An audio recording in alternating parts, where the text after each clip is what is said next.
Okay, so this today from CBS Sports, Brendan Sorsby granted 2026 eligibility. Texas Tech quarterback wins injunction versus NCAA amid gambling probe.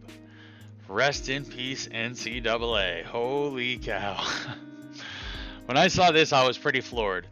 So let's just read a little bit of this real quick. And this article is from Sheehan Jayaraja. Hadn't heard of him before. But again, from CBS Sports, and basically every other sports media outlet today was sort of on this. Texas Tech quarterback Brendan Sorsby has been granted a temporary injunction against the NCAA that will allow him to play during the 2026 season. Sorsby received the decision from Lubbock Judge Ken Curry on Monday morning, 1 week after a hearing. As part of the decision, Sorsby will sit out the first 2 games of the season against Abilene Christian and Oregon State. However, he will return for the Big 12 opener on September 18th against Houston. The court decided that Sorsby would suffer probable, imminent, and irreparable injury if he were not allowed to participate in college athletics while his case proceeds through the legal system. Specifically, the judge ruled that Sorsby would lose access to high-level training and the ability to maximize his athletic potential, thereby complicating his decision to enter the 2026 NFL supplemental draft. Indeed, a few weeks back, I released a video on my channel here where I surmised that Brendan Sorsby could beat the charge essentially, or evade the punishment from the NCAA. And so here's a bit of what I said. So, but anyways, I think there is still a chance that he could play this season, that he could sort of weasel his way around this or get a lighter penalty just because he's backed by a billionaire. I mean, the billionaire is going to have the budget necessary to throw at the attorney. So I think he got a pretty well-suited attorney for his case, which obviously is something that, I'm sure that attorney is costly, right? So that's something that it's probably being afforded to him by this donor, Cody Campbell, for Texas Tech, that backs this program and likely wants Sorsby to be able to play this season, right? So you're backed by a billionaire. That gives you a decent chance at fighting any case, legal or otherwise. And remember, the NCAA has a history of getting sort of ran over in these litigation cases, namely the NIL one, and then a number of these different cases that have happened over the last few years where players have lobbied for added NCAA eligibility so that they can sort of get a larger earning window. And what they've argued is that, like, I played 2 years of junior college, that shouldn't count. 2 of my years were affected by COVID, that shouldn't count. A lot of these players have ended, like Diego Pavia, and there was a number of others that have ended up playing like 6 years of college football, and because they just steamrolled the NCAA in court cases, and they were able to have like a court basically rule that they were eligible, right? And the NCAA just had to back down. Now, obviously, Sorsby isn't in as quite as strong a position as a player that's... Okay, so, as you can see, I was on this. I was hot on the outcome, the result here, a month ago. And, again, it's just... the long and short of my theory is just that billionaires just get their way, right? They just figure out a way. Now, what I did do was try to, gain some more concrete information on sort of how this went down, right? How are these players able to defeat the NCAA in all these court cases? So I think anyone that looks at these allegations, would probably agree that a season-long suspension is appropriate, right?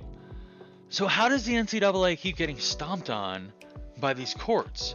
Well, the reason is because when they try to make a ruling that,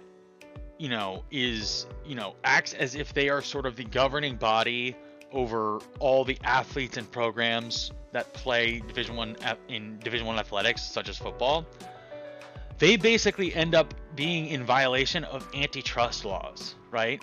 Because they are not the governing body of a sports league like the NFL or the NBA. They don't have the same legal protections because all the member institutions haven't basically made that agreement, for lack of a better way of putting it.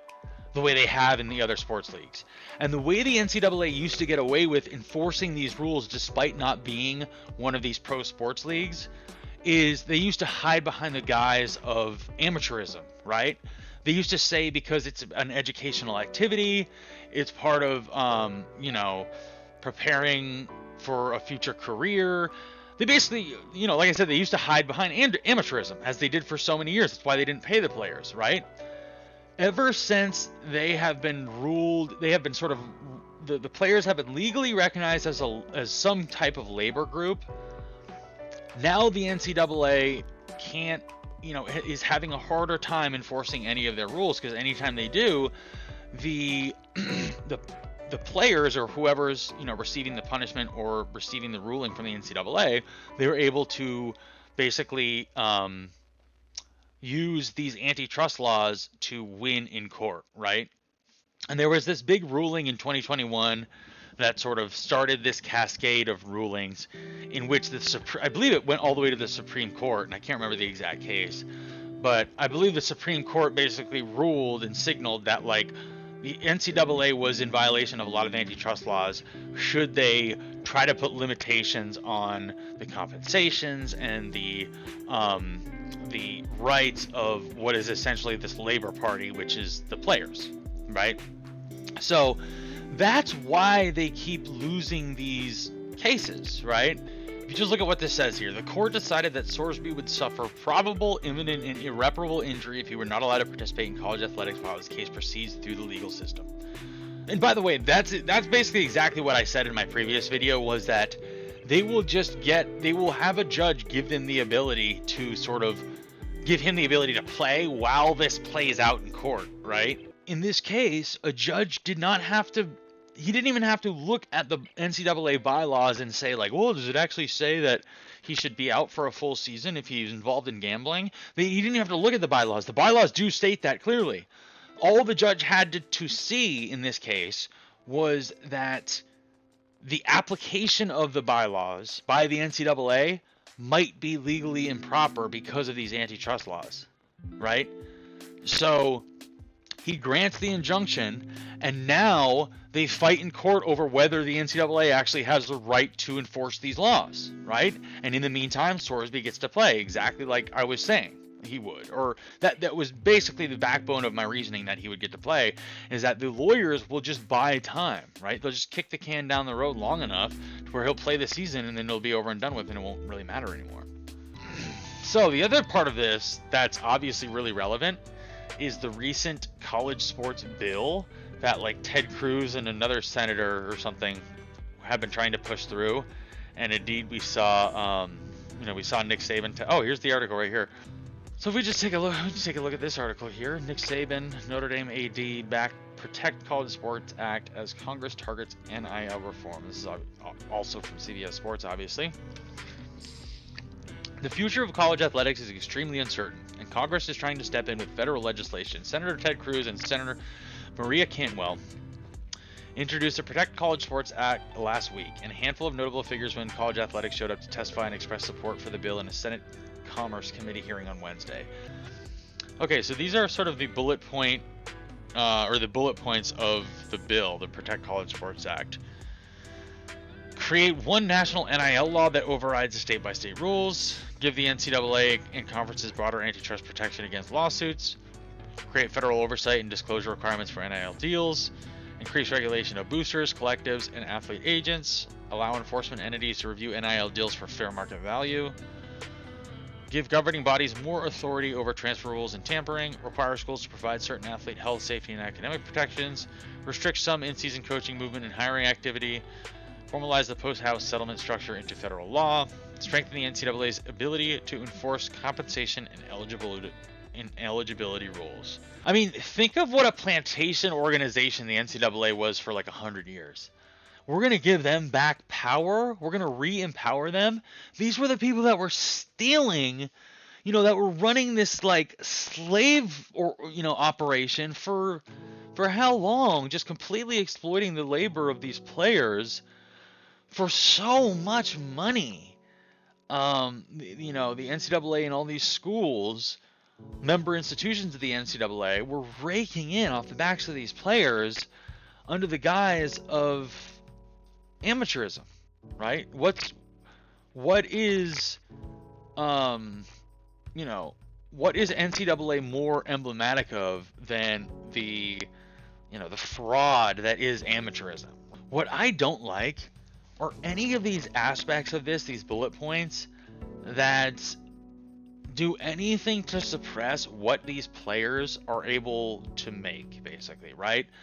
So I don't like things like strengthen the NCAA's ability to enforce compensation and eligibility rules. I don't like, even this requires schools to provide certain athlete health, safety, and academic protections. While that sounds good, these are the kinds of things they bring in so that they can then say, oh, by the way, you can't make all that money anymore, right? Allow enforcement entities to review NIL deals for fair market value. I don't like that, because these NIL, name, image, and likeness, those are player specific, right? Like, your name, image, and likeness is your name, image, and likeness. Why do they need to have... Why does the NCAA need to be meddling in the players' name, image, and likeness deals? Any using sort of this idea of amateurism, or this idea that we need to protect college sports in order to suppress their earning ability, I hate. And the reason is, college sports has not changed because the players want more money, right? College sports has changed because these member institutions and these conferences and the NCAA have signed TV deals, right? And massive sponsorship deals, and built 100,000 seat stadiums that they charge a ticket at the gate for, right? And concessions and merchandise and all these different ways that they've commercialized this. That wasn't the players that did that. That was the NCAA and the member institutions and the conferences, right? They were the ones that built up all these commercial entities around college sports, and in particular Division I college football. So if anything's changed, that's why. It's not because the players want to make a little bit of money, right? It's not because the players are making too much money. It's changed because you guys went out and started making all the money off of it. Why are the players... Where is that money actually going to... If we suppress the players' earning value through all these different bullet points, right? Where does that money go? It doesn't disappear into thin air. It just goes back to the institutions and the universities. Why? What are these regulations really going to do for the most part? Like, the issue here is this massive pile of money that they created, the member institutions. That is what has changed and warped college sports. That's why the players are getting all this money. Why does it exist? You tell me, NCAA. You tell me, member institutions. You guys are the ones that created this world. You did. With all your greed and all your need, right? The players were, the players didn't even start asking for money until, 10, 15 years ago, when we really started to come into the public consciousness that this amateurism thing was a sham, because the schools were raking in millions and millions of dollars and not paying the players a dime, right? Well, there was 75 years there or more where the players never said a word about it. They were happy to just play for the name on the front of the jersey. So it was not them that got greedy. It was you guys. So you don't run to Congress and say, we'll make it so the players can't make so much money. It's ruining it. No, you guys ruined it. You guys are the ones that changed it.